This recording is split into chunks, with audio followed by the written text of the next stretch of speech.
Hola, muy buenas tardes a todos. Un gusto tenerlos a Buenas nuestros tardes. invitados aquí.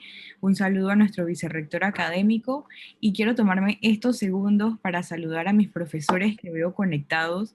Es un honor tenerlos aquí, de verdad que sí.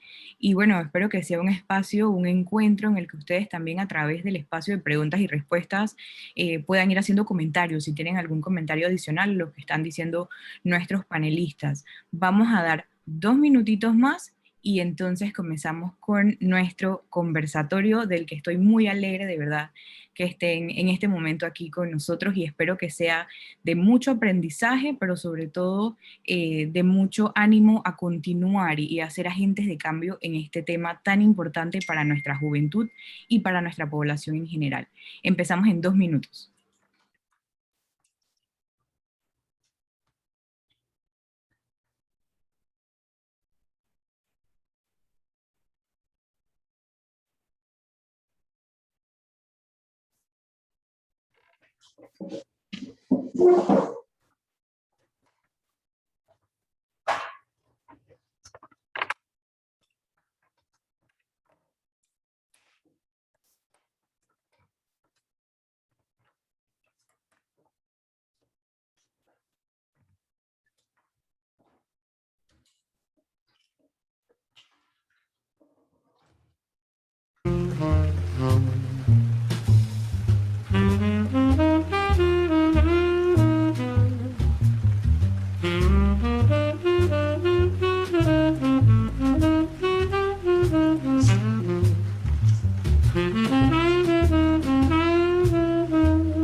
Bueno, ya vamos a dar inicio.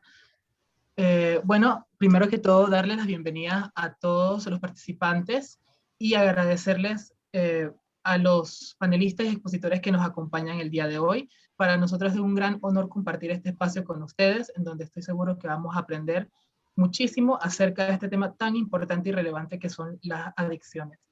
Mi nombre es Carlos Chavarría y soy estudiante de Psicología de cuarto año y presidente de la Asociación de Estudiantes de Psicología Meliorem 2021.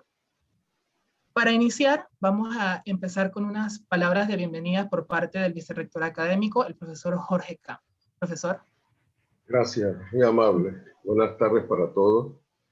Primero, y antes de dar un saludo oficial de parte mía, quisiera primero decirle que el señor rector está muy contento con la actividad que se está realizando a través de Vida Universitaria de la Escuela de Psicología, de las estudiantes de Psicología, y básicamente una gran iniciativa emprendida por la profesora Ángela María Rodríguez, ¿no? una fuerte colaboradora de la vicerrectoría académica y de la universidad.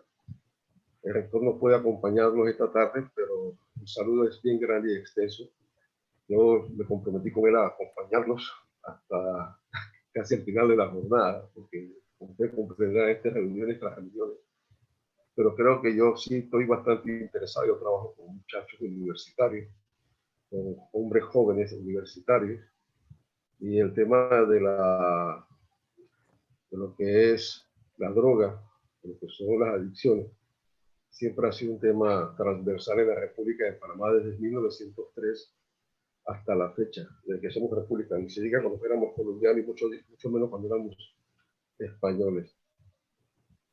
Cuando me tocó visitar algunas áreas indígenas de la República de Panamá, tropecé en Darien, en las serranías del Sapo, con un chamán que utilizaba una droga muy poderosa, que gracias a Dios no es de consumo nacional, que se llama borrachero. Es una droga que cuando usted la consume, te permite ver todos los espíritus y almas que este chamán dice que él ve. Es una droga muy fuerte. Créanme que si usted prueba un pedacito, usted va a ver también todos los espíritus, y como somos cristianos, todos los ángeles y todos los dioses sabidos y por haber en cualquiera de sus dimensiones. Es un tema de todos los días, es un tema incansable, es un tema en el cual se han hecho, desde que yo tengo memoria en el siglo XX, una gran cantidad de campañas para protestar contra el uso y consumo de la droga. Hemos hecho lo imposible para ponerle un freno a esto. Y es una batalla en donde nadie ha bajado las banderas de lucha por rescatar a nuestros muchachos de las adicciones. Claro, solo hay adicciones a drogas fuertes, hay adicciones al juego, hay adicciones al cigarrillo, hay adicciones al licor. El tema de las adicciones es un gran abanico, aunque yo creo que aquí nos vamos a concentrar en el tema de las drogas fuertes. Quiero agradecerle a la profesora Virginia Torres, al señor Cristóbal Nieto, a Shenar de Herrera, a Cristian Martínez Leiva, y a usted, Carlos Chavarría, y a la profesora Ángela María en particular, por haber traído este tema al campus universitario, entre comillas, de campus, pero haber traído este tema de actualidad. Este no es un tema que muere, este es un tema de todos los días. A todos los participantes, profesores, decanos, amigos y estudiantes que nos acompañan esta tarde, bienvenidos a este evento que espero que nos enriquezca a todos por igual. Bienvenidos todos. Muchas gracias. Muchas gracias, vicerrector, por sus palabras. Y así es, continuamos esta concienciación, ¿no?, de un tema tan importante en estos momentos, pues a través de la virtualidad. Y me gustaría comenzar este momento recordándoles que cada 26 de junio tenemos pues el Día Internacional contra el Tráfico Ilícito y Abuso de Drogas. El lema de este año, todos los años hay un lema distinto. El lema de este año es Hablemos de drogas, la información salva vidas. Importante, como se los dije hace un momento, que nosotros podamos ser parte de esta iniciativa y no se necesita ser un especialista para poder hablar del tema. En algunas ocasiones es importante que yo como amigo pueda ofrecer alguna voz de aliento o pueda ofrecer un espacio para un terapeuta o a través de diferentes espacios podemos encontrar este tipo de atención. Entonces, pues como lo dijo el vicerrector, la universidad está completamente feliz de que todos ustedes estén aquí, pero sobre todo de que quieran hablar de este tema.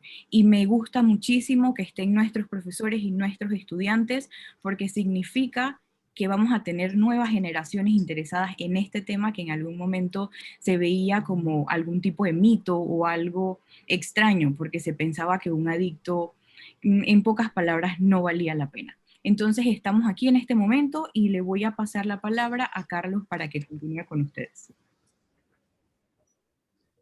Gracias, profesora Ángela.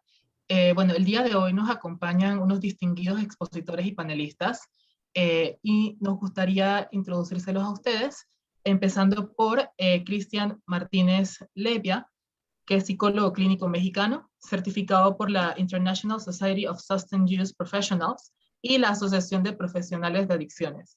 Es director de la primera clínica hospitalaria privada del estado de Sonora dedicada a la salud mental y adicciones. Me toca a mí presentar a mi colega Chesnarda Herrera. Es egresada de la Universidad de Panamá, donde completó los estudios de la licenciatura en psicología. Cuenta con un posgrado de especialización en dependencia química con énfasis en intervención y posgrado en docencia superior. Es psicóloga de reducción de la demanda de la Secretaría Ejecutiva de la Comisión Nacional para el Estudio y la Prevención de los Delitos relacionados con drogas desde el 2014 hasta la fecha. Entre los proyectos destacados que tiene con CONAPRED, podemos mencionar que fue coordinadora del proyecto de validación y pilotaje de los estándares de calidad de las acreditaciones de calidad establecidos por el Programa de Cooperación entre América Latina, el Caribe y la Unión Europea en políticas sobre drogas.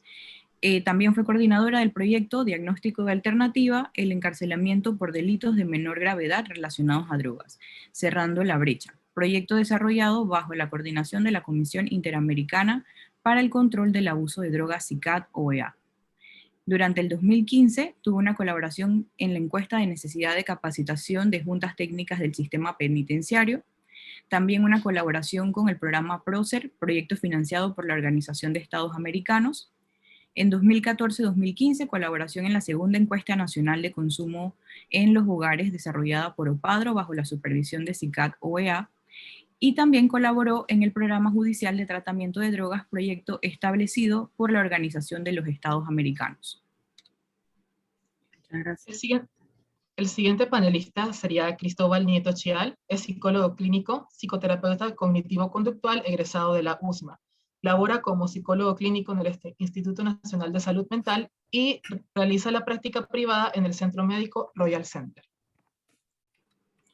La doctora Virginia Torres Lista tiene un doctorado en psiquiatría, mención neurociencia cognitiva por la Universidad Autónoma de Barcelona, España. Cuenta con un postdoctoral realizado en la Universidad Autónoma de Barcelona, con colaboración con Alemania y Francia.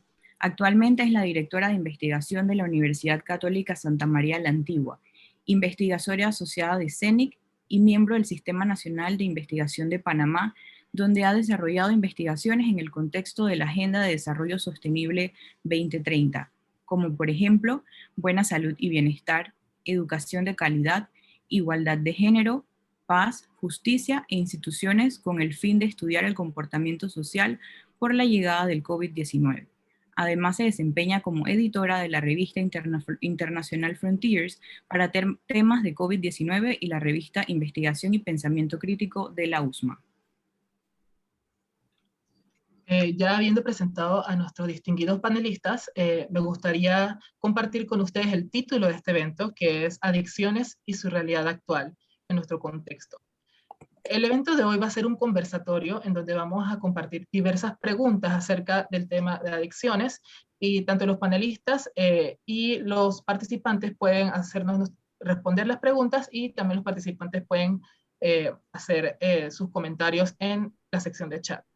Pero antes de iniciar esto, la profesora Ángela nos va a dar un poco de contexto y nos va a definir la palabra adicción. Profesora. Muchísimas gracias. Bueno, a mí me gusta, cuando fui estudiante, ¿no? Una definición que nos dieron muy básica, pero muy importante de qué es una adicción. Primero, es una enfermedad mental crónica, recurrente, que se caracteriza siempre por esa búsqueda compulsiva, obsesiva, a pesar de esas consecuencias, y que a partir de eso daña nuestra manera de sentir, pensar y actuar. Para mí son muy importantes esos 3 puntos de sentir, pensar y actuar, porque cuando alguna de esas se ve de alguna manera dañada o vulnerada, podemos estar dándonos cuenta que algo está pasando. Pero sí es importante entender que además de todo lo que dije, es una enfermedad familiar. ¿Qué significa eso? Que no solo daña a la persona físicamente, psíquicamente y socialmente, sino que también a su entorno y las personas con las que él comparte. Muchas gracias, profesora. Bueno, ahora sí vamos a dar inicio al conversatorio. Y la primera pregunta para iniciar es una pregunta abierta, es decir, que cualquier panelista está en la libertad de responderla. La pregunta sería la siguiente: ¿cómo podríamos saber cuándo alguien es adicto?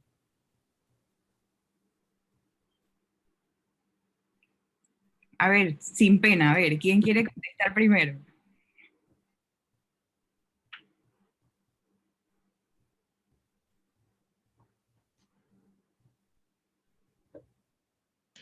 Disculpe, licenciado Cristóbal, creo que su micrófono está apagado. Ok, errores de producción. Ok, hola, buenas noches, ¿qué tal? Gracias por la invitación. Pienso que para romper el hielo, parte del tema de las adicciones, me comentaba Ángela que tengo casi 13 años ya, se me salen las canas justamente hablando del tema de adicciones. El tema de cómo reconocer que una persona es adicta. Usualmente, cuando hablamos de adicciones, todo el mundo gira en torno al tema de drogas. Usualmente asociamos adicciones con drogas, pero adicciones es mucho más que eso. O sea, adicciones, como Ángela lo mencionó al comienzo, es una enfermedad del cerebro, obviamente, afecta a la mente y tiene características en todas las aristas, sobre todo a nivel familiar, emocional, social, física, y tiene la capacidad para poder cambiar el comportamiento al 100%. ¿Cómo reconocer a una persona que tiene una adicción? Es una persona que inicia de una actividad y le cuesta poder terminarla. Puede ser en cualquier sentido, ya sea no solamente consumiendo un tipo de sustancia, sino con actividades. Usualmente la persona que tiene una adicción usualmente tiene tendencia a no poder poner un stop o un alto a una situación. Si yo soy una persona que tiene dificultades con el sexo, por ejemplo, una persona que es adicta al sexo, usualmente tiene comportamientos de búsqueda constantes. Lo hace a pesar del daño que padece. Usualmente sabe que no debe hacerlo, que le genera consecuencias negativas, pero la persona tiene dificultades para poder parar de tener esta conducta de búsqueda. Entonces, cuando vemos este tipo de comportamientos donde ya hay daños, uso a pesar del daño de la situación que está haciendo, entonces podemos ver que hay una adicción. Asimismo, se ve con cualquier otro tipo de sustancias o con cualquier otro tipo de comportamientos. Por ejemplo, una persona que tiene adicción al trabajo, que es workaholic, es una persona que de una u otra forma no puede ponerse un alto justamente a la hora de parar sus actividades e incluso constantemente está haciendo, buscando la manera para poder dedicarse o irse a través de esto. Es una persona que le cuesta mucho parar, que tiene tendencia a muy baja tolerancia a la frustración y que todo debe ser inmediato, que la gratificación debe ser justamente en el momento, ya sea si lo hace con sustancias, o con adicciones de tipo comportamental. Usualmente lo que podemos ver son esa pérdida de control dentro de un estado natural del comportamiento. No sé si otro colega quiere por lo menos aportar algo más para hacer la explicación mucho más amplia.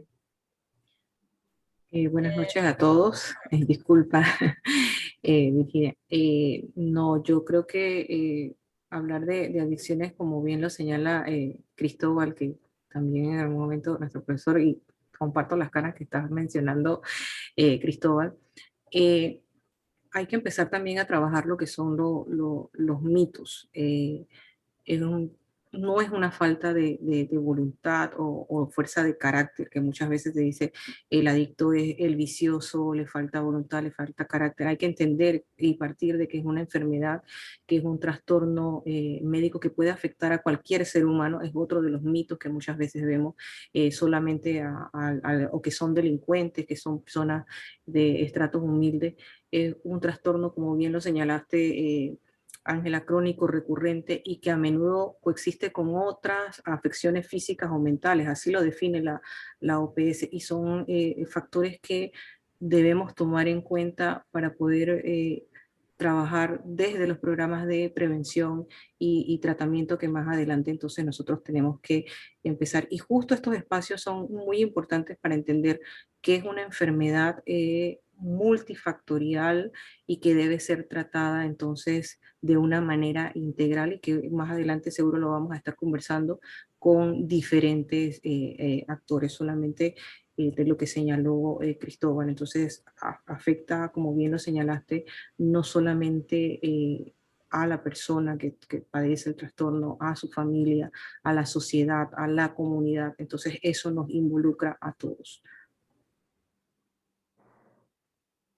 Para agregar un poco más a lo que estaban comentando, me sigo también por la idea de Cristóbal, que no es solamente sustancias, sino que puede hacer diferentes tipos de actos. Es decir, tanto hoy en día hablamos de tecnología, también puede haber el proceso de adicción hacia la tecnología. Y una de las cosas muy importantes es la parte neurobiológica, es decir, también hay una serie, más o menos como decía la licenciada Herrera, Es decir, no es que la persona no quiere dejar, sino también hay un contexto neurobiológico que también puede entorpecer también inclusive el proceso de tratamiento terapéutico. Y esas son cosas muy importantes que hay que tomar en cuenta también el ambiente, la comunidad donde se desenvuelve, la parte cultural, que puede impactar o no a que estas personas puedan, en este caso, mantenerse en un proceso, en este caso, de recurrente, como venían comentando. Muchísimas gracias. Sí, definitivamente que cuando preguntamos, cuando alguien es adicto, qué cosas pasan, y aquí yo nunca me introducí, yo nunca dije quién era yo soy Ángela María Rodríguez, también psicóloga especialista, y me gustaría comentar esto porque pasa y es muy común que pensamos que un adicto es una persona que se ve desaliñada, es una persona que no tiene un ideal de lo que quiere, no anda por ahí. Y en muchas ocasiones un adicto es como, se ve como cualquiera, en todas las ocasiones se puede ver como cualquiera de nosotros. Va a determinar también el deterioro, el tipo de sustancia, la parte social, la parte familiar, económica, pero sí es importante aquí que estamos en un ambiente universitario. Los chicos están igual que nosotros, pero en algún momento pues empiezan a consumir una sustancia de entrada y pueden ir deteriorándose con el tiempo, como puede ser que no. Y con este mismo tema, hablando un poquito de lo que decía la profesora Virginia, le pregunto a Cristóbal, siempre hay este mito, ¿no? Que nada más hay adicciones a las drogas, o que tal vez es lo más importante, o que tal vez es lo que más tenemos que ver, y yo creo que a través de los años nos hemos dado cuenta que la adicción a las drogas está, y ahora nos toca entonces trabajar la adicción a las otras cosas, como ya lo estábamos hablando. Mencionaste en algún momento el tema de la adicción al sexo, a el trabajo, a la tecnología, y por qué o cuál es la diferencia, o existe alguna diferencia entre una persona que es adicta a estas cosas a una persona que es adicta a las drogas. ¿Cómo funciona eso? ¿Son iguales? ¿Son distintas? Sí, Ángela, para poder complementar parte de la idea anterior, solamente como mencionó bien Chesnalda, el tema del top mind, lo que tenemos la idea de adicto. Adicto usualmente es esa persona que se ve físicamente deteriorada en la calle, trabajando, buscando cables para poder venderlos, o sea, entre comillas, pero no se debería decir el típico pedrero. O sea, esa es la idea que tenemos de una persona con adicción. Pero ¿qué pasa cuando la persona consume alcohol, sabe que no debe tomar y manejar, y maneja y toma y maneja, tiene accidentes, le quitan su licencia, sabe que no debe hacerlo nuevamente y vuelve nuevamente y se pasa de la línea y vuelve y le quitan el auto? Una persona que pone en riesgo su vida y la de otras personas, parar la conducta. O incluso en la universidad, en la USMA estaban los letreros por todas partes de prohibido fumar en áreas públicas, y las personas se ingeniaban y se iban a otra parte a seguir fumando porque no podían parar de hacerlo.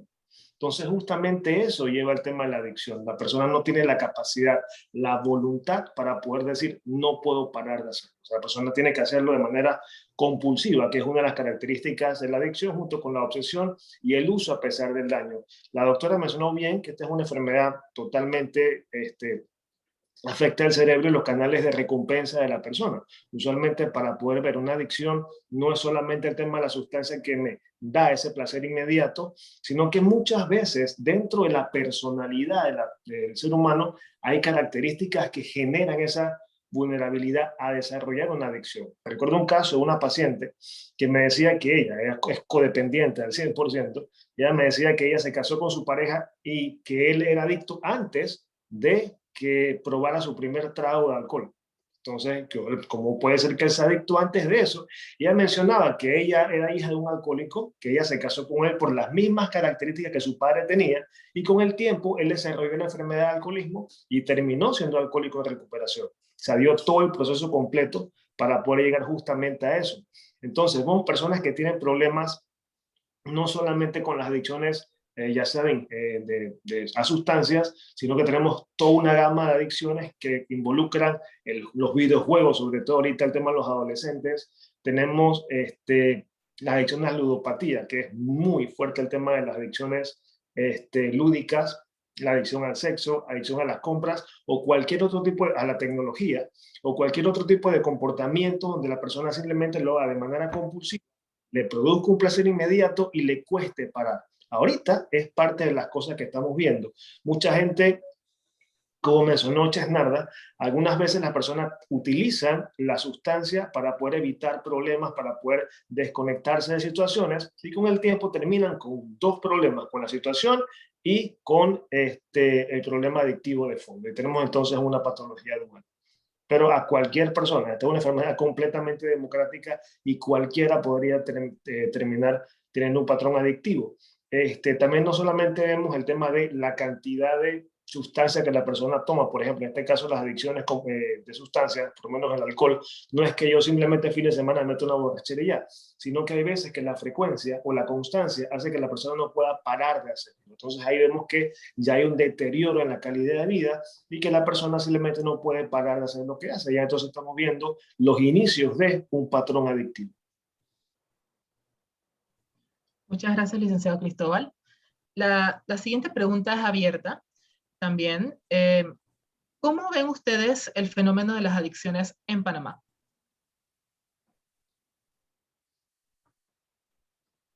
¿Cómo vemos el fenómeno? Te puedo decir que desde los estudios que se ven, y hoy se presentó el Informe Mundial de Drogas, Panamá todavía tiene oportunidades de salir adelante, de establecer programas de prevención a lo que se ve en otros países como Centroamérica. Cristóbal, que está desde la atención, lo pueden decir. La encuesta del 2008 y que está desactualizada te habla de que Panamá tiene un consumo en adolescentes desde los 13 años. Es muy probable que esa cifra y esa edad haya bajado, pero a lo que se ve en otros países como Centroamérica, tú te puedes encontrar con chicos que tienen un consumo no de una, sino de un policonsumo y de drogas, de mezclas muy, muy fuertes. Entonces, eso no quiere decir que hay que bajar la guardia, que la percepción en el riesgo, y sobre todo en nuestros adolescentes, en nuestros niños, hay que trabajar, pero sobre todo yo, más que contestar de cómo veo el tema de drogas, es el trabajo que se debe hacer desde la familia, desde estos espacios educativos, desde las universidades y sobre todo lo académico. Y qué bueno que la directora de investigación esté, porque es lo que justamente a nosotros muchas veces nos centramos en cuáles son esos factores de riesgo, los factores negativos, pero ¿por qué no trabajar con los factores de protección? Y siento que en lo personal y por los estudios que muchas veces desde acá de la Secretaría nos toca revisar de lo que sucede en otros países, todavía nuestros jóvenes no han llegado. Lo que veo, Cristóbal ahí me puede ayudar, que sí está en el campo de la atención al consumo que se ve en otros países. Definitivamente sí nos hace un llamado a ver lo que sucede en otros países para nosotros sacar esas lecciones aprendidas y tomar en cuenta. Pero definitivamente lo que pueda suceder post pandemia sí nos hace un llamado a lo que es el tema en la salud mental en general. Y ahí incluimos entonces el tema de adicciones que sí se están viendo dentro del informe mundial de drogas. No solamente se ha aumentado, por ejemplo, en el uso del cannabis. Hoy fue el lanzamiento del informe mundial de drogas por parte de Naciones Unidas, sino también el aumento entonces en medicamentos, drogas prescritas, que hace un instante preguntaba que si hay adicciones buenas o malas. Entonces eso también nos hace un llamado, y como bien lo señala el lema que mencionabas, hay que hablar de drogas porque salva vidas. Entonces hay que empezar a trabajar y a derrumbar esos mitos para ir entonces previniendo. No sé si puedo aportar algo. Yo recuerdo una reunión que se hizo en la Asamblea hace poco tiempo, hace 2010, recuerdo, que estaban pidiendo donaciones o algo, temas en la Asamblea para poder cambiarlos, todo lo que se conseguía en temas de narcotráfico, todos los autos y estas cosas, quería pasar esos dineros a tratamientos y prevención. Recuerdo que sucedió una gran conversación, un gran dilema que se hizo a nivel técnico del Estado. Yo soy la mentira por la sociedad civil, en ese caso de la Cruz Blanca Panameña, Y recuerdo que alguien de lo que estaba ahí decía que Panamá era como México dentro de 10 años. Yo decía, no, jamás. Panamá no puede ser como México dentro de 10 años. O sea, México es una locura ahorita. ¿Cómo va a ser Panamá dentro de 10 años? En 2020, ¿cómo va a estar el tema de drogas en Panamá? Bueno, gracias a Dios no fue de esa manera. Panamá todavía estamos bastante bien, pero dentro del área de tratamiento, por lo menos yo trabajo en el INSAN. Y dentro del tema de atención clínica en urgencias, las mayores atenciones que llegan son adolescentes entre 18 y 27 años con psicosis producto de consumo de tóxicos o drogas. Entonces está muy alto el tema del consumo de drogas actualmente. Si vemos esto, tenemos un tema de salud pública de aquí a unos 20 años bastante grave, porque muchas de estas drogas dejan secuelas graves en el funcionamiento cognitivo de las personas, así que tenemos personas con muchas dificultades si no se pone o se trabaja, sobre todo, como bien mencionó Chesnar, el tema de los factores de protección. O sea, creo que tenemos que hacer un muy buen trabajo sobre prevención y hace falta trabajar sobre eso. Todavía tengo esperanza de que podemos hacer un cambio. Sí, para completar eso, por lo que decía Chesnarda, hay un estudio que acaba de salir publicado del doctor Paul Córdoba, es un proyecto financiado por la CENACYP, y trabajaba en el tema del alcohol, y alcohol en adolescentes. Y entonces donde se encontró que el índice de la edad está bajando muchísimo en Panamá, y que las primeras, por lo menos cuando se empezaba a ver los patrones de consumo de estos adolescentes, ellos narraban que ellos comenzaban a consumir bebidas alcohólicas era dentro del hogar, como un proceso social familiar. Pero de allí, ese contexto familiar, si no hay una orientación, no hay una parte educativa, formativa, se desvirtúa. Entonces, por lo menos él encontró que hay una tendencia a la alta en temas de alcohol y por lo menos y bajando bastante el rango de edad.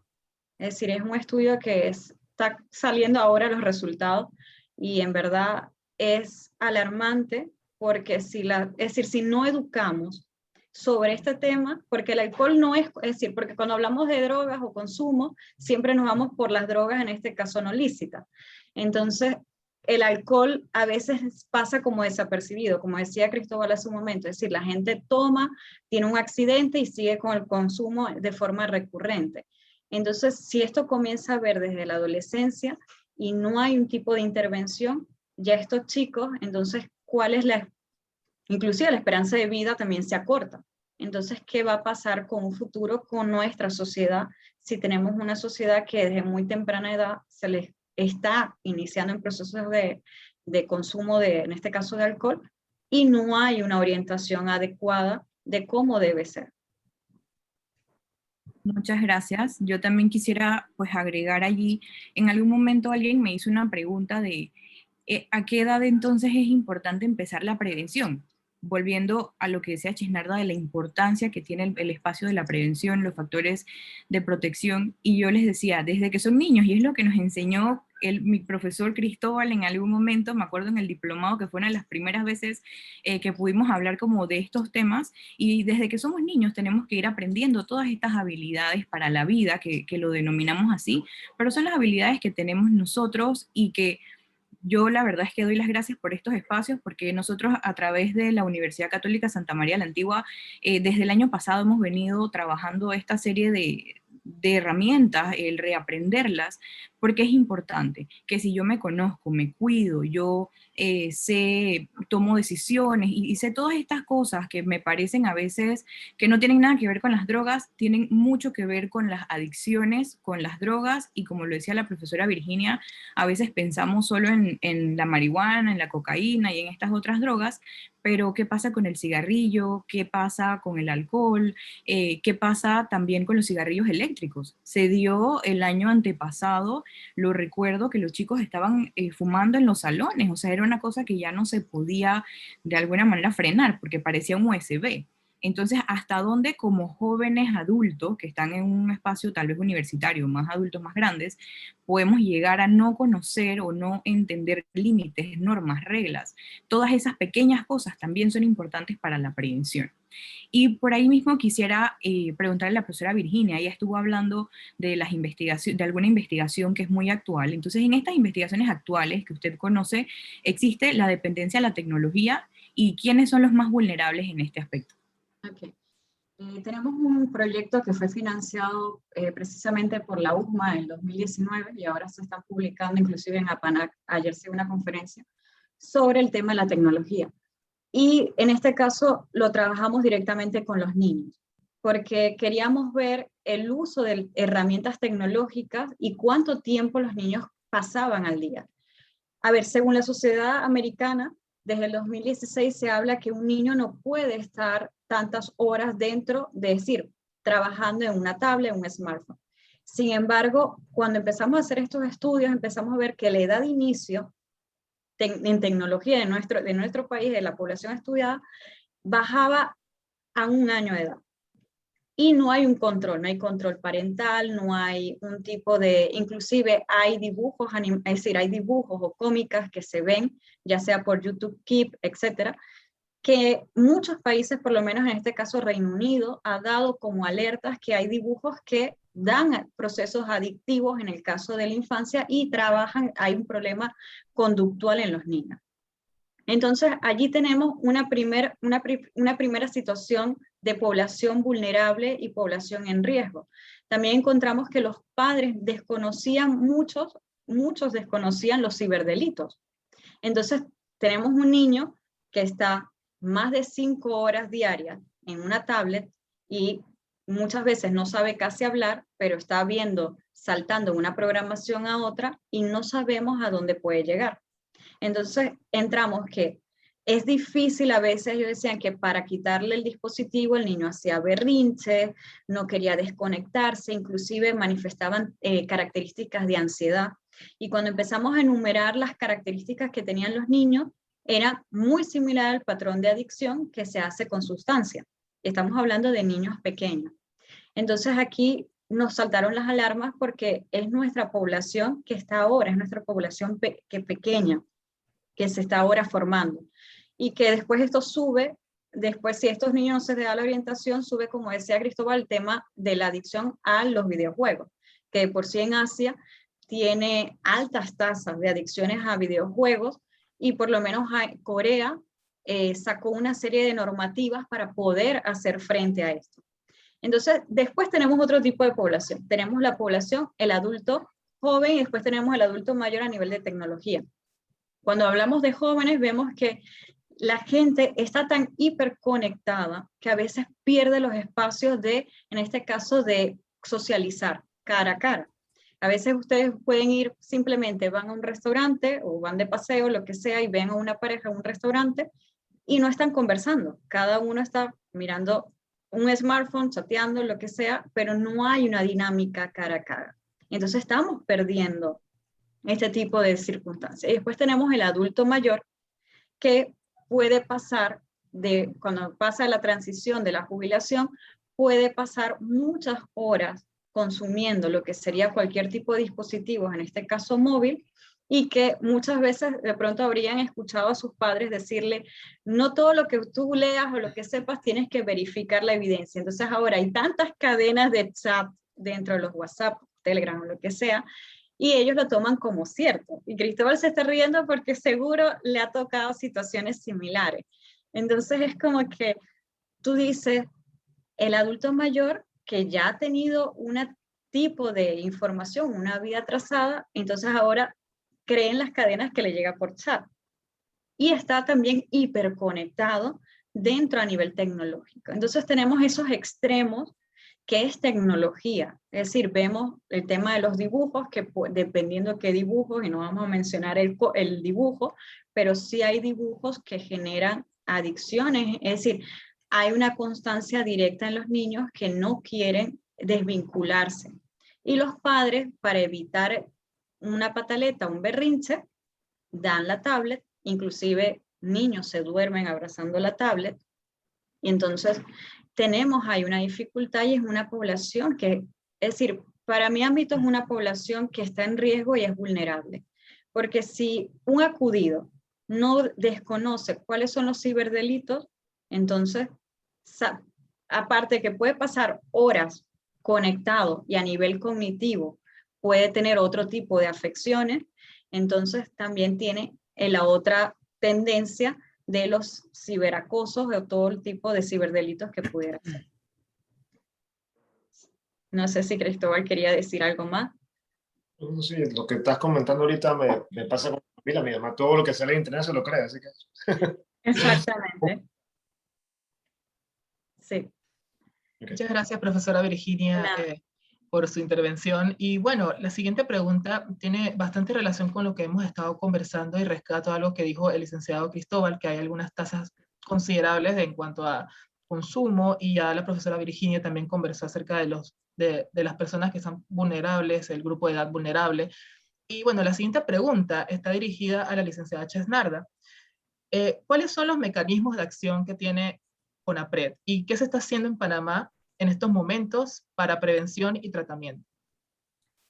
Mira, yo creo que voy a aprovechar este espacio para hablar un poco de qué es CONAPRED. CONAPRED es un cuerpo colegiado conformado por 14 instituciones. Nombre largo: Comisión Nacional para el Estudio y la Prevención de los Delitos Relacionados con Drogas. Está presidida por la Procuraduría General de la Nación, conformada por el Ministerio de Seguridad, Educación, Salud, Economía y Finanzas, el Tribunal de Niñez y Adolescencia, la Cruz Blanca Panameña, la Universidad de Panamá, la Iglesia Católica, presidente de la Comisión de Gobierno y Justicia de Asuntos Constitucionales de la Asamblea, la Unidad de Análisis Financiero, el Ministerio de Gobierno, Ministerio de Desarrollo Social, espero que no se me escape ninguno. ¿Y por qué hago la aclaración? Porque ¿cuáles son los mecanismos de acción que preguntas en la CONAPRED? Nosotros en estos últimos años, pues, y ahorita, bajo la dirección de la Secretaría Ejecutiva de la CONAPRED, estamos haciendo toda una reestructuración. Hemos estado trabajando en diferentes diagnósticos de país y, como lo hemos señalado, hay una deuda de país en prevención, en tratamiento, en rehabilitación y en reinserción, que es todo lo que nos lleva a reducción de la demanda, y que no podemos dejar de un lado la reducción de la oferta, porque también y asunto de investigaciones que tenemos que actualizar estos datos para poder tener estas estrategias. Y en ese sentido, Ángela lo mencionó, nosotros participamos en el pilotaje de los criterios básicos de calidad en reducción de la demanda, y esto nos llama a revisar las normas estandarizadas que deben tener o que deben cumplir los programas de prevención y de tratamiento de drogas. Muchas veces decimos que estamos haciendo programas de prevención solamente porque armamos una liga de fútbol. No, hay criterios que hay que establecer y eso puede ser una actividad. Entonces, en ese sentido, nosotros hicimos un pilotaje para revisar cómo nosotros estamos cumpliendo con los estándares internacionales, con estos lineamientos de trabajo. Estamos elaborando una hoja de ruta con el interés de avanzar en estos procesos de consolidación con todos estos actores involucrados, porque si bien es cierto, como lo mencioné hace un instante, es un problema de salud pública, pero que involucra a muchos actores.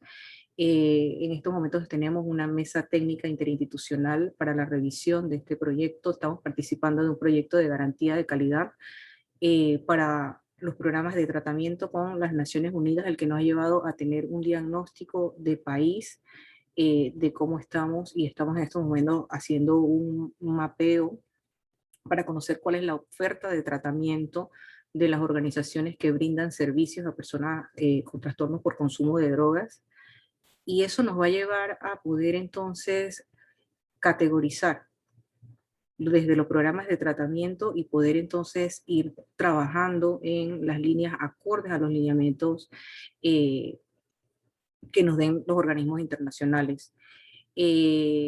También hemos trabajado con el Plan Colombo, un organismo internacional, en el entrenamiento de la currícula universal de tratamiento. El año pasado tuvimos la oportunidad de tener a 26 profesionales de diferentes instituciones. Panamá cuenta en estos momentos con 16 entrenadores en la currícula universal de tratamiento del área de Ministerio de Salud, de la Caja del Seguro Social y de 2 organizaciones no gubernamentales, para lo cual estamos programando réplicas para la capacitación. Entonces, en la currícula universal de tratamiento, hemos hecho también talleres de capacitación en cuanto al uso de las guías del MHGAT sobre trastornos mentales relacionados entonces al consumo de sustancias. Y nos encontramos en estos momentos también en una convocatoria con Colombo Plan para tener una capacitación de entrenadores en la currícula universal de prevención. Esto nos ayuda a tener esa esfera tanto para prevención y tratamiento. Y definitivamente desde 2013 nosotros trabajamos con la Comisión Interamericana para el Control de Abuso de Drogas en el programa de PROCER, donde nosotros capacitamos a 56 profesionales de diferentes instituciones en especialización en dependencia química con énfasis en intervención, a 105 profesionales en diplomados, dimos seminarios, se capacitaron también a 221 custodios del sistema penitenciario, jefes y supervisores. Nos mantenemos actualmente con la Universidad Autónoma de México y la Comisión Interamericana para el Control y Abuso de Drogas en cursos online en la currícula universal de tratamiento. ¿Y por qué en todo esto? Toda esta reorganización que estamos teniendo, nos hemos enfocado en estos últimos años en dejar esa capacidad instalada en la capacitación del recurso humano, porque es el principal componente del aseguramiento de la calidad en los programas y servicios que se oferten en el país, llámese prevención y llámese tratamiento. Pero todavía hay mucho trabajo por hacer, hay muchos actores que sumar, sobre todo también a lo que es la sociedad civil.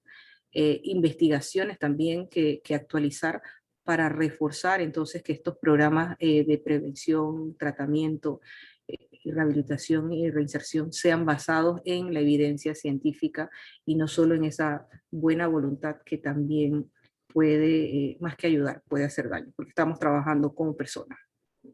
Pues por decirte un poco lo que estamos haciendo, definitivamente como comisión tenemos muchos desafíos desde la Secretaría, desde la dirección de la licenciada Giselle Maitín, estamos pues trabajando y coordinando esto que nos corresponde a todos y poder ir cerrando entonces esta brecha desde el país, cumplir sobre todo con los lineamientos hemisféricos que nos llevan los organismos internacionales. Muchísimas Muchas gracias, gracias. Bernarda. Yo creo que es súper importante y me gustaría resaltar esto que acabas de mencionar de la evidencia científica, porque a veces pensamos que el tratamiento de adicciones es algo, como bien lo decías, de hacer un partido de fútbol o de poner a las personas a hacer, no sé, diferentes tipos de actividades, y con esto no quiero decir que no funcione. Claro que tiene que ser un tratamiento que me dé a mí diferentes aspectos, ¿no? Obviamente está la parte científica, tengo la parte espiritual, la parte deportiva, todas esas cosas son importantes, pero sobre todo la parte científica. Y bueno, en este momento quiero pedir excusas por Cristóbal. Ustedes saben que él trabaja en el Instituto Nacional de Salud Mental, se dio una situación con un paciente y él va a tener entonces que atenderla, así que nos tuvo que dejar. Eso nos da mucha tristeza, pero entonces quedan panelistas mujeres, así que ahí están viendo la importancia que tenemos nosotras también en este aspecto. Esta pregunta la voy a contestar yo, era originalmente para Cristóbal, pero estábamos hablando desde la parte de la atención psicológica, cómo podemos darnos cuenta, cuáles son los casos, cómo llegan los casos, para hablarles un poquitito de esto, y no me quiero extender mucho, pero en muchas ocasiones el paciente con adicción o el paciente con una patología dual es difícil que llegue a consulta. Normalmente lo traen sus familiares, lo lleva el trabajo, lo lleva cualquier persona alrededor, y lo que nosotros siempre decimos es que la persona debe querer asistir a terapia. No es algo obligado, no es algo, y pasa como en todos los casos, a una persona que obligan, es difícil que quiera aceptar el proceso, que quiera estar presente, y entonces, si es un adolescente o si es un adulto o lo que sea, importante que la persona tenga estas ganas de estar allí. ¿Qué aproximadamente qué edades se atienden? Bueno, la verdad es que atendemos de todas las edades. Normalmente, claro, la gente más adulta es la que tiene esta capacidad de poder hacer sus pagos y todo lo demás y accede más fácilmente a las sesiones, pero también tenemos muchos adolescentes. El paciente adicto es un paciente que en muchas ocasiones viene a una primera sesión, se pierde por mucho tiempo, va a una segunda sesión y esto a veces dificulta el proceso. ¿Por qué? Porque a veces ese paciente no ha encontrado su fondo, no ha llegado a ese fondo que lo dice a él, yo necesito buscar ayuda. Y a veces hay falsos fondos que ellos piensan, bueno, ahora sí, ahorita sí me voy a atender, todo va a salir bien. Y en muchas ocasiones la recaída hace que ellos no vayan más. Y es que la recaída es parte del proceso en muchas ocasiones, pero es importante reaprender de esa recaída y a partir de eso entonces empezar nuevamente con ese proceso terapéutico. Entonces, bueno, eso es un poquitito lo que se ve ahorita mismo. Durante la pandemia se desató mucho el tema de la ansiedad. Los pacientes que son adictos tienden a ansiedad, depresión, y es esa patología dual que se ve en la mayoría de los casos. Interesante es también que algunas drogas o algunas conductas adictivas van, como lo dijo Cristóbal hace un momento, van muy relacionadas a la personalidad. Entonces uno escoge, hasta inconscientemente esas cosas se escogen, de cuál es la que yo voy a consumir. Pero entonces vamos a seguir, Carlos, con la siguiente pregunta y luego entonces vamos a ir leyendo las preguntas que tenemos en preguntas y respuestas. Listo, muchas gracias, profesora Ángela, licenciada Yesnarda. La siguiente pregunta va dirigida a la profesora Virginia. Como sabemos, y lo dijo la profesora Ángela, la pandemia ha exacerbado bastantes cuadros psicopatológicos. Entonces, en este contexto, ¿cree que la pandemia incrementó los riesgos de adicciones tecnológicas y qué prevención o solución se sugiere ante esta situación? Sí, a ver, la pandemia, todavía no hemos acabado el tema del COVID, así que por lo menos no sabemos a ciencia cierta la magnitud que vamos a tener, pero sí aceleró todo el tema de adicciones a nivel de tecnología.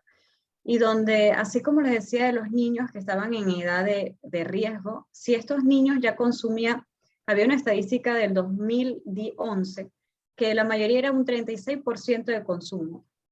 En el 2019 era un 76% de consumo.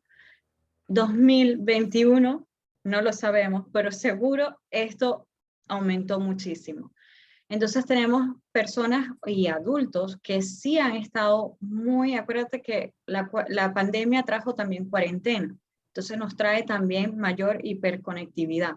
Si las familias o los individuos no sabían manejar procesos de ansiedad o procesos de convivencia o todas las características psicológicas o atenciones psicológicas, esto lo que hace que dispare todo el proceso, en este caso, de consumo de algo, ya sea videojuegos, ya sea ver videos, cualquier tipo de videos que hayan podido conseguir.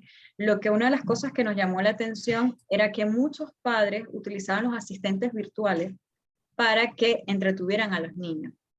Entonces ahí vemos otro tipo de uso que le han dado de forma no adecuada al proceso tecnológico durante el COVID.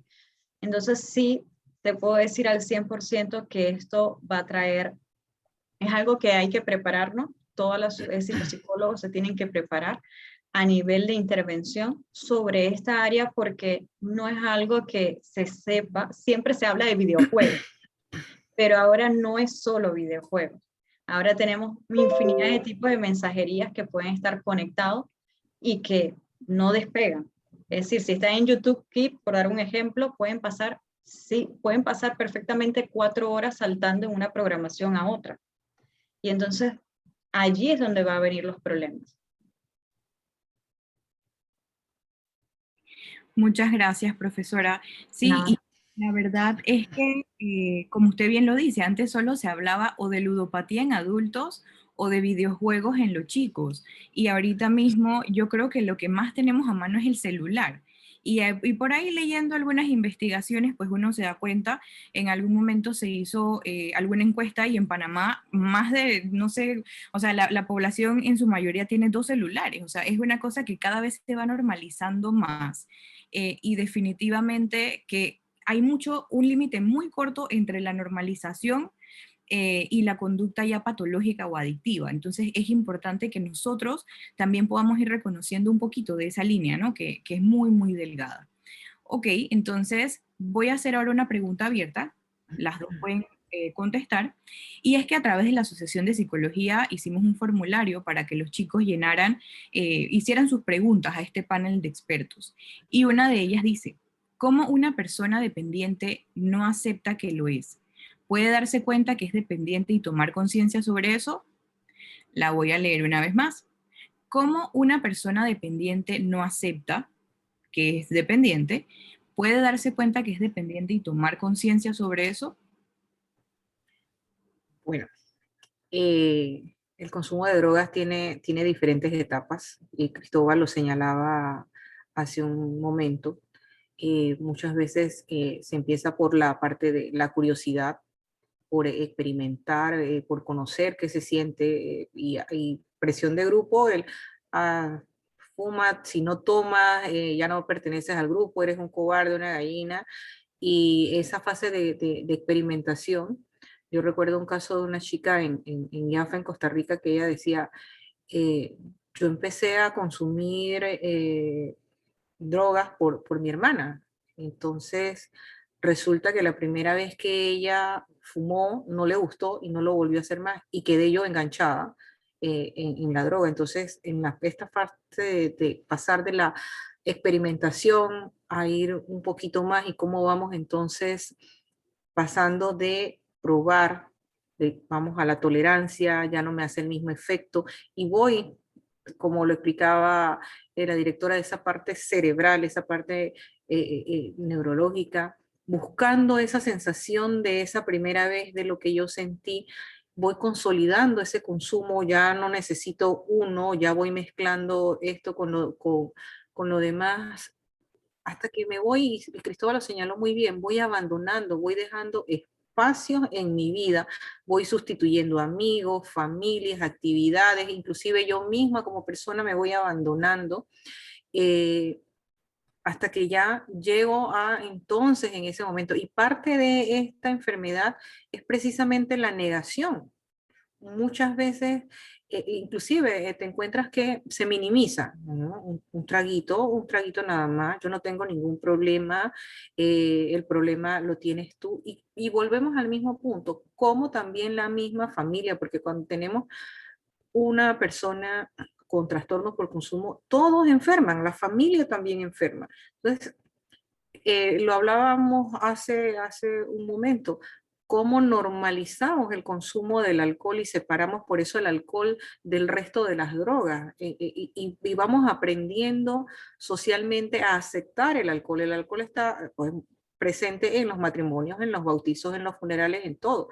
Y usted escucha a la señora, no es que yo prefiero que tome aquí en mi casa conmigo y demás. Y vamos al supermercado, un ejercicio sencillito. Vamos al supermercado y usted echa la carne, el jugo, todo lo demás, y el six-pack. ¿Qué está aprendiendo ya ese niño? Que forma parte de esa canasta básica. No va a ver que el alcohol es una droga, y entonces es justo lo que sucede. Si haces una encuesta, nosotros justamente cuando hicimos el entrenamiento en la currícula universal de tratamiento, le preguntábamos a los profesionales que estaban por empezar la capacitación, ¿cuál era la droga que los llevaba al tratamiento? Y era alcohol, cocaína, marihuana, alcohol. Pero no vemos el alcohol como una droga. Entonces, pasamos de todas estas fases, desde ese consumo experimental, vamos pasando por tolerar, necesito un poquito más, voy consumiendo otras sustancias, me mantengo hasta que llego a sustituir cosas importantes en mi vida, familia, trabajo, escuela, estudios, yo mismo, o sea, la persona se aísla. Y en esto que decía hace un instante de la parte de la tecnología, eh, oye, nosotros estamos a veces tan pendientes en el celular que estamos juntos en la mesa y le chateamos ahí, pásame la sal. ¿Cómo sustituimos cosas importantes? Y usted se despierta a los buenos días y usted lo primero que agarra es el celular. Entonces ya usted sustituyó el decirle buenos días a la persona que tiene al lado, o si duerme solo o lo demás, por esto. Entonces nos vamos a ese punto. Y en ese sentido, también pasamos por otro tipo ya cuando hablamos de la contemplación y demás, y lo podemos aplicar no solamente en la parte del consumo. Sabes que tienes de repente un problema que necesitas y cómo vamos postergando, por ejemplo, el hacer ejercicio. No, yo no tengo un problema, yo eso no lo necesito, hasta que ya algo te pasa y decides entonces empezar a hacer ejercicio. Entonces, así mismo, de esta forma, lo vemos muchas veces de que cuando la persona llega al internamiento, cuando lo ha perdido todo, cuando perdió familia, cuando perdió casa, cuando perdió trabajo, cuando ya no tiene. Entonces ya estamos hablando de una persona y que se ve cada día también gente mucho más joven, pero hablamos en un promedio 40 años, 50 años que ingresa a un centro de tratamiento porque ya no tiene familia, ya no tiene nada. Entonces fue sustituyendo todos estos aspectos en la vida por la sustancia, por la droga. Entonces esto es un proceso y de ahí es entonces empezar desde el hogar, desde la gestación, diría yo, la parte de la prevención, como lo ha demostrado la evidencia científica, porque definitivamente si seguimos en ese carrito de la canasta básica agregando cerveza, nuestros hijos van a aprender que la cerveza forma parte de la canasta básica. Muchas gracias, licenciada Yesnarda. La siguiente pregunta también va dirigida a usted en todo este ámbito de la prevención, el tratamiento y la legislación. ¿Qué nos podía explicar sobre el proyecto de ley número 275 recién aprobado en la Asamblea Nacional?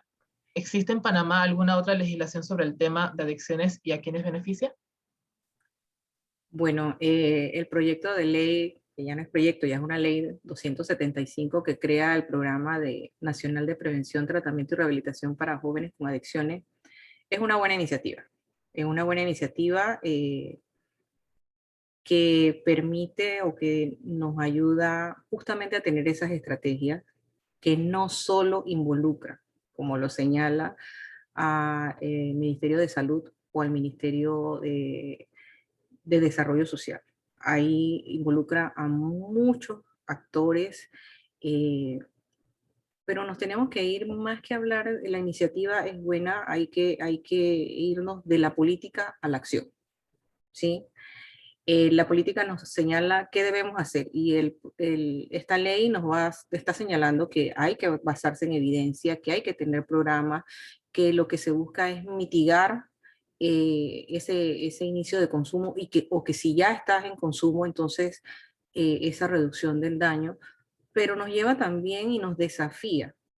Vuelvo y repito, no es solo de las instituciones que señalan ahí, es un asunto de todos, a desarrollar entonces ese plan de cómo lo vamos a hacer, ¿sí? Y bien lo señalaba Virginia hace un instante, todos, comunidad, profesores, seguridad, cómo hacemos un plan en conjunto y en esta iniciativa de desarrollar ese plan que debe ser para que sea de una manera integral con todos los sectores que se involucran y desarrollar entonces los instrumentos de implementación y eso nos va a llevar entonces a desarrollar programas, proyectos y actividades. Y antes señalaba que el juego de fútbol, eso es una actividad y eso te sirve de enganche para poder llevar a un chico a que entre a un programa. Pero sí hay que diseñar buenos programas, buenos proyectos que te permitan, dentro de esta creación del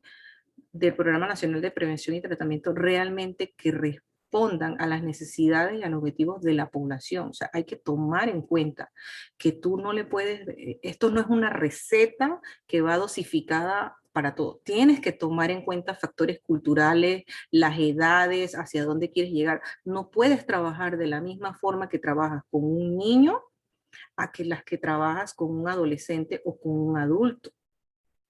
Y señalan, y hay diferentes campos en lo que es las intervenciones, cuando nos dirigimos hacia toda la población a nivel, por ejemplo, en campañas que hablamos de una prevención universal, nosotros ahí no sabemos realmente quiénes consumen, quiénes no. Cuando ya hablamos de una prevención selectiva, estamos determinando entonces aquellas personas que tienen algún tipo de situación de riesgo, por ejemplo, hijos de privados de libertad, y demás. Y cuando hablamos ya de una prevención indicada, entonces ya son personas que están en consumo y que están bien. Entonces, todos esos aspectos nosotros tenemos que tenerlos claros y hay que definitivamente involucrarnos todos para poder dar esa respuesta e irnos de lo que está escrito en el papel de la política a la acción, desarrollar esos instrumentos y evaluarnos. Nosotros pensamos que evaluar es esa mala calificación de sacaste A o F, y no, la evaluación nos da la oportunidad de mejorar. Entonces, es crear estos programas, es poderlos evaluar y poder entonces hacer las réplicas, y consideramos de que realmente en su momento se debió involucrar a muchos más actores porque, por ejemplo, en educación, que el Ministerio de Educación también tiene mucho que aportar, pero sí nos da estrategias que nosotros nos llaman a poder tener esas líneas estandarizadas de qué es lo que debemos hacer. Entonces, pues nos queda ese desafío.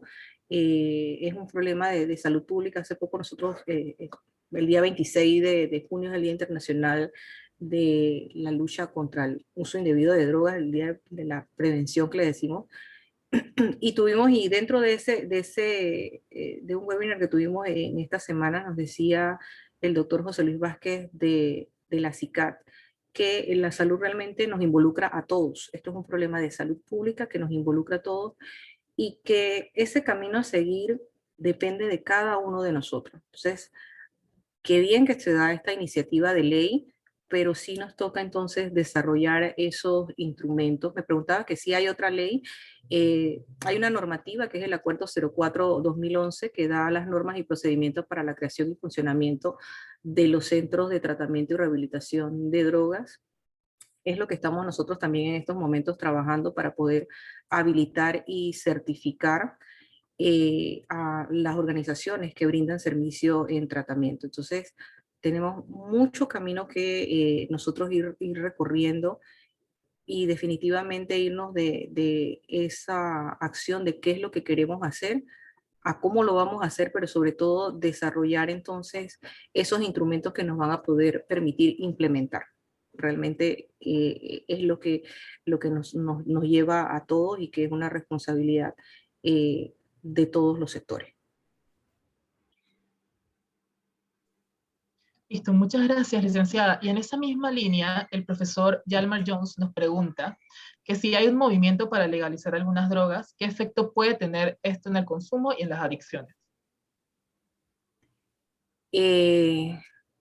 Mira, lo que ha pasado en otros países y nos lleva también a revisar las situaciones de otros países.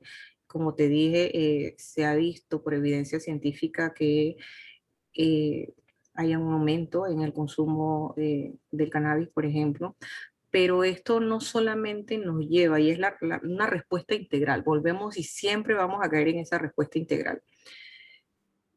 El hacer esto nos va a llevar no solamente a modificaciones en leyes, sino también a tener más profesionales capacitados, y ahí es la importancia de lo que estos espacios de las academias, promover en que las academias puedan desarrollar investigaciones. Todavía no hay suficientes estudios en decir cuáles son las consecuencias a largo plazo de lo que puede pasar.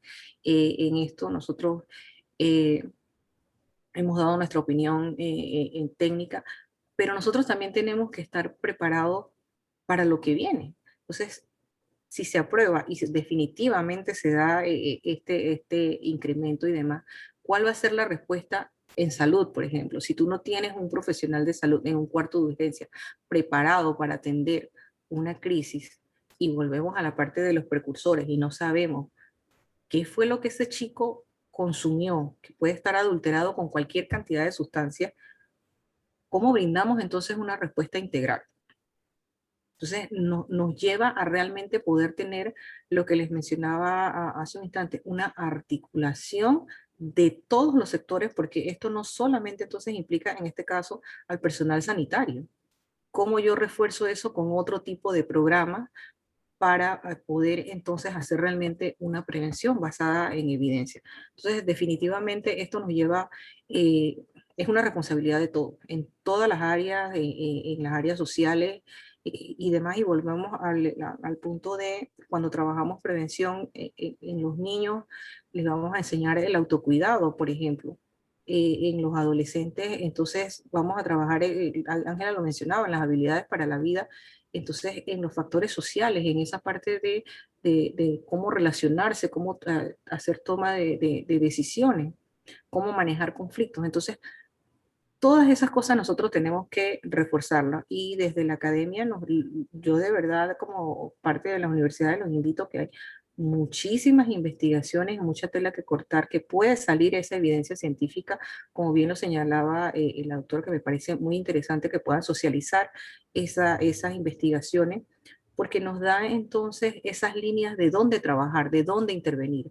Sin una investigación y sin esas cifras importantes, trabajamos a ciegas. Entonces, las evidencias científicas, las investigaciones, esos resultados son sumamente importantes para poder tomar decisiones políticas que sean óptimas, que sean eficaces y que se puedan medir, sobre todo, la implementación para poder saber realmente si hay un impacto en nuestra población. Y para agregar un poco eso, es importante el tema de la evidencia científica y ver el comportamiento que ha ocurrido, como decía Chesnada, es decir, en otros países.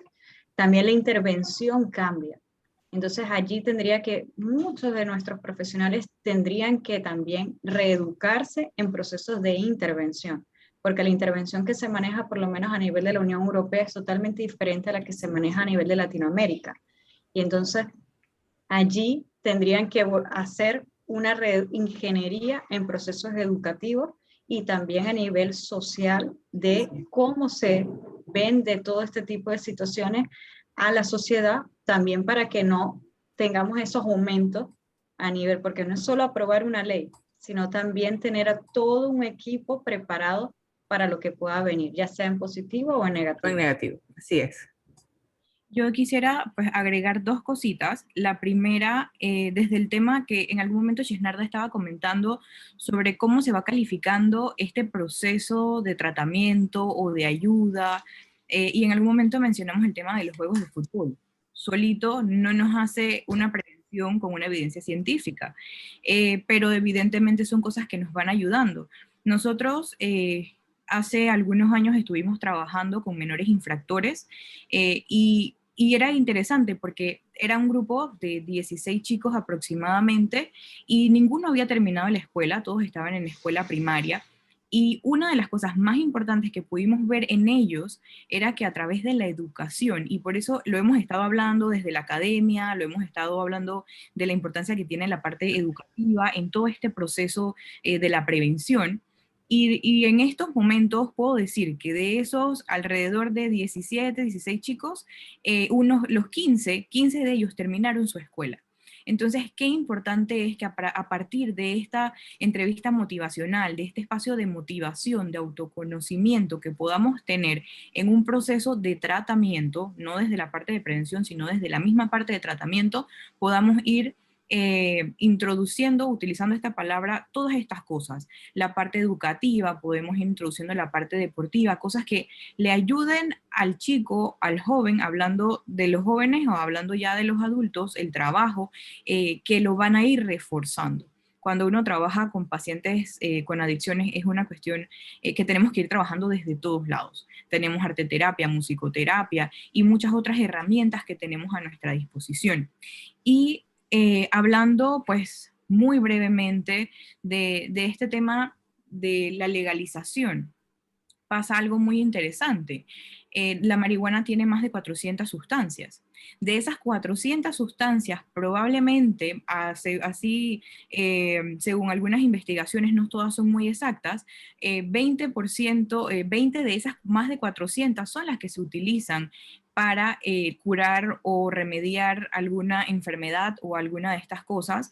Entonces, cuando nosotros estamos viendo como país, nos hace falta en realidad muchísima educación, porque pensamos que es que van a legalizar la marihuana y todo el mundo va a andar por ahí fumando porque sí, cuando cuando en realidad es un tema de estudio, de averiguaciones, y cuando los chicos nos dicen estas cosas en consulta, se hace a veces difícil, porque ellos te retan diciendo, pero es que la marihuana en Uruguay la fuman, y eso es una cosa que siempre nos pasaba cuando llegaba un chico nuevo, y que ahora pues tal vez los chicos no llegan retando tanto en este aspecto, porque como tienen muchos patología dual, no se van hacia ese lado, pero siempre está. Y es que yo les decía, bueno, pero es que en realidad cuando tú necesitas un medicamento específico, tú no vas a fumar, o sea, el placer que te produce el fumar no es lo mismo que el medicamento, el aceite o la otra manera en la que viene la marihuana para algo específico que tenga que ver con salud.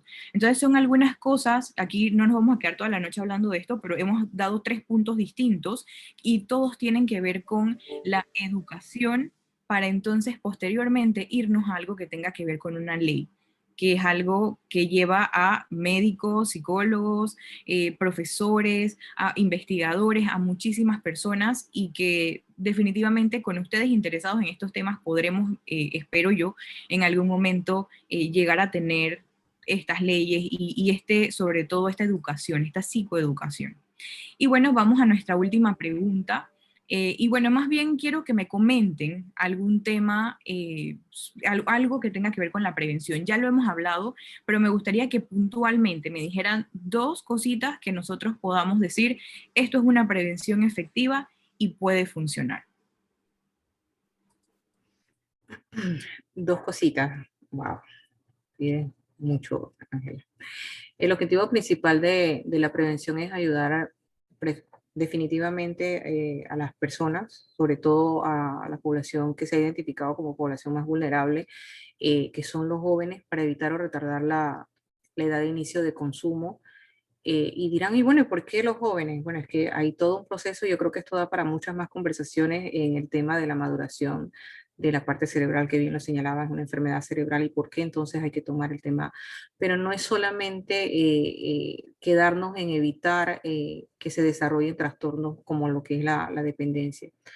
Podemos hablar de que prevenir es mucho más amplio. Cuando hablamos de la prevención basada en evidencia científica, es precisamente el desarrollo sano y seguro en los niños y jóvenes, que puedan desarrollar todo su potencial y que se conviertan en miembros que contribuyan en sus comunidades y en la sociedad. Entonces, podría decirte que eso es parte de la prevención, desarrollar a plenitud un niño que sea sano y seguro y que pueda entonces integrarse de una forma productiva a la sociedad. No nos quedemos solo con retardar o evitar ese inicio de consumo, sino en promover un desarrollo sano y seguro. Sí, por mi parte comenzaría con educación. Es decir, sin educación un país no funcionaría. Y la educación es básica, es decir, desde nosotros siempre dentro de nuestras conclusiones de ese estudio hablábamos de educación directa a las madres embarazadas, porque ellas son las primeras que van a transmitir esa información y donde comienzan a establecerse esos vínculos de apego, y los que es el primer vínculo, la primera información que viene directamente a estas nuevas generaciones. Y lo otro sería en la parte social, que sería romper las barreras y romper los tabús. Es decir, hablar de adicciones no debería ser un tabú. Hablar de drogas no debe ser un tabú. Porque mientras más hablamos de ella, podemos hacer prevención. Y eso, por eso comenzaba con educación, porque va una atada de la otra. Cuando empezamos a ir quitando las barreras culturales y sociales sobre una temática, ya empezamos a ser más conscientes de cómo cuidarnos socialmente y buscar mejores estrategias para una persona que tenga algún tipo de dificultad asociada a un tipo de consumo, ya sea de consumo de droga directamente, de sustancia o cualquier otro tipo de consumos que pueda generar procesos adictivos. Ok, muchísimas gracias. Bueno, ya estamos terminando y estábamos viendo aquí en las preguntas, yo creo que todo está muy claro, ojo, porque no veo muchas preguntas, entonces yo creo que todo está súper clarito. Bueno, le doy las gracias a la profesora Clarisa que nos está mandando sus felicitaciones, sus saludos, al profesor Yalmar por su pregunta. Nos preguntan si hay adicciones buenas o malas. A ver, rapidito, ¿qué creen ustedes? ¿Hay adicciones buenas? ¿Hay adicciones malas? ¿Cómo es la cosa? Bueno, yo creo que lo hemos hablado desde el inicio, vamos pasando por etapas, es una enfermedad crónica recurrente eh, que coexiste con otras enfermedades, entonces no podemos decir que hay adicciones, porque sería llevar un mal mensaje de que hay adicciones buenas o malas, y es lo que también volvemos al tema, como bien lo señalaba Virginia hace un instante, educar. Hay esos mitos, hay que trabajarlo. Yo creo que el siguiente, si no lo haces tú, lo voy a hacer yo desde acá, y es trabajar en los mitos y las realidades en el consumo de sustancias. Porque regresamos al ejemplo del alcohol. Si el alcohol es una droga, todo el mundo lo hace. Si partimos desde allí y trabajamos con esas percepciones erróneas, entonces todo ese panorama se nos complica. Y no olvidemos que, adicional a lo que decía Virginia de la educación, la familia es el primer agente socializador, entonces hay que trabajar en la familia, hay que rescatar esos valores, no veamos qué es bueno o malo, porque lo ponemos en un equilibrio y perdemos el norte realmente de poder hacer intervenciones eficaces en esto. Entonces, como bien lo dice el lema, hablemos de drogas, ayuda a salvar vidas. Y entre más trabajemos este tema en percepción, de verdad salvamos vidas. Podemos entonces poder encauzar. Y ya te digo, Ángela, te lo lanzo, si no lo haces tú, lo hago yo, pero hay que trabajar el tema de los mitos y las realidades, y si no, las dos partes. Nosotros también queremos hacer un tema de capacitación en el tema del uso del cannabis, así que por ahí estaremos también haciendo esa investigación o ese webinar en conjunto. Muchísimas gracias. Profesora Virginia, ¿quisiera aportar algo? Me voy por la misma temática, es decir, porque haríamos un mal mensaje, pero sí es importante tomar en cuenta todas las cosas que implica un proceso de adicción y que no todas lleva a una connotación positiva. Entonces sí es importante el proceso educativo y el proceso familiar para hacer prevención en cualquier tipo de las características que pueda una persona adherirse, ya sea una sustancia, tecnología o ir de compras. Así, gracias. Bueno, yo sí les puedo decir así muy firmemente que es que ninguna adicción es buena. Mis compañeras han sido súper amables, ¿no? Para responder a la pregunta muy polite, pero es que, pues definitivamente, y pasa mucho cuando a veces una persona es adicta a algo que cree que es peor, y después dice que no, pero me quedo con el cigarrillo, que pasa bastante. Y antes, en los mismos centros de tratamiento te dejaban fumar, dejabas la cocaína, pero seguía fumando y era bien porque era algo aceptado, ¿no? Entonces, yo sí creo que es un tema muy interesante, una pregunta muy interesante que nos podría poner a pensar mucho, y uno dice, bueno, pero ser adicto a la cocaína es más malo que ser adicto a Netflix, o ser adicto a la tecnología es peor que a la comida, pero es que todas nos dañan. Y nosotros por esa misma razón tenemos que tener autoconocimiento para poder conocer nuestro balance, las cosas que necesitamos, las cosas que no necesitamos. Y allí me voy a esto que siempre digo, la palabra necesitar y querer. Necesitamos agua, queremos ver una película. Necesitamos el aire, pero queremos un chocolate. Entonces es importante el poder conocernos, el poder manejar emociones, poder manejar sentimientos, reconocernos, reaprender de nosotros mismos y a partir de eso generar conductas que sean lo más balanceadas posible. Es mentira que en algún momento no vamos a tener un estrés, no vamos a tener una cosa, pero siempre tratando de llevar un balance de nuestros aspectos psicológicos, biológicos, sociales y espirituales. Es el mensaje que les puedo dar yo. Creo que de esto se trata el trabajo con pacientes adictos y creo que es fundamental. Carlos, por favor. Listo, muchas gracias, profesora. Bueno, a modo de conclusión, bueno, primero que todo me gustaría agradecer a todos los panelistas, a la licenciada Chesnarda, a la licenciada, perdón, a la profesora Virginia y al licenciado Cristóbal, que se tuvo que retirar. Y bueno, pues en este conversatorio hemos explorado, creo que bastante, acerca de lo que sería la adicción. Y bueno, rescatando como una idea de lo que empezamos a hablar al inicio de la jornada, es que la adicción es una enfermedad que no discrimina. Solamente tenemos este mito de que el adicto es la persona de la calle, el pedrero que está como desaliñado, mal cuidado, cuando la verdad es que todos somos vulnerables a tener esta enfermedad. Y así como la profesora Virginia dijo, hay grupos vulnerables que son los niños, pero también van hacia las edades mayores, pues. O sea, la tecnología, todo esto que se consume y que no hay un límite puede llegar a ser muy peligroso. Y también rescato todo lo que la licenciada Chesnarda nos dijo, que existen todas estas medidas de tratamiento, de intervención, hay leyes que cubren a este grupo vulnerable de las personas adictas para que puedan tener como opciones para poder ser tratadas.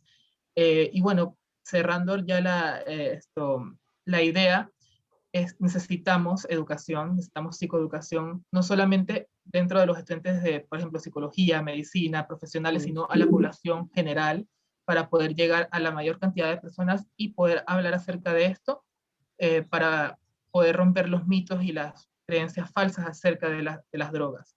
Entonces, bueno, con esto termino como la conclusión y nuevamente darles las gracias a todos los presentes, a los panelistas, a los participantes. Y bueno, de mi parte, muchas gracias y bueno, nos vemos en una siguiente sesión. Muchas gracias. Buenas noches. Muchas gracias a todos. Muchas gracias. Hasta luego. Buenas Hasta noches luego. a todos. Hasta luego. Hasta luego. Gracias por participar. La orden. Gracias por invitarnos.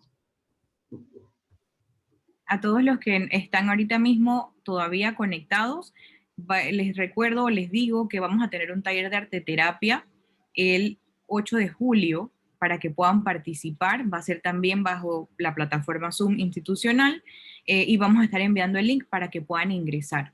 También les mando un saludo a Evelyn, a Teresita y a César que nos están acompañando y que también nos han dado sus comentarios. Muchísimas gracias. Delis Jaramillo desde Chiriquí, la profesora Delis también nos está acompañando, a César Barría, felicidades, buenísimo conversatorio, gracias a todos panelistas y sus valiosas aportaciones. Y Teresita nos habla un poco de que ella es mamá de adolescentes y que los chicos con el tema este de la marihuana, ¿no? Está en muchos lugares y que ella quiere aprender más para sus hijos. Tenemos, como pueden ver, profesores, mamás, estudiantes, tenemos de todo.